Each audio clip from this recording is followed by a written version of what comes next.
अस्सलामुअलैकुम सामीन। 27 शाबानुल मुअज़्ज़म और 9 मार्च है। ख़बर का उन्वान है मध्य प्रदेश में सरकारी इमारत में आग लग गई है। बताया जा रहा है बहुत ही अहम फाइलें जलकर राख हो गई हैं। ख़बर तफसील से सुनिए। मध्य प्रदेश की राजधानी भोपाल में आज शनिचर के दिन सुबह के वक्त बड़ा हादसा हो गया है। यहाँ सरकारी इमारत वल्लभ भवन के 1, 4, 5 और 6ठी मंजिल पर आग लगी है। बताया जा रहा है कि आग में कई अहम दस्तावेजात फाइलें जलकर खाक हो गई हैं। सेक्रेटरीट के 5वें फ्लोर पर सबसे ज़्यादा आग भड़की है।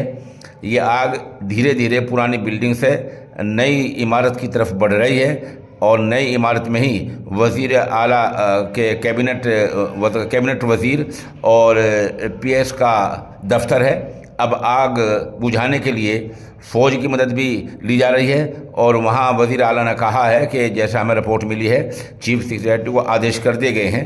बहरहाल अभी रिपोर्ट इतनी आई है कोई जानी नुकसान की इत्तला अभी तक नहीं है।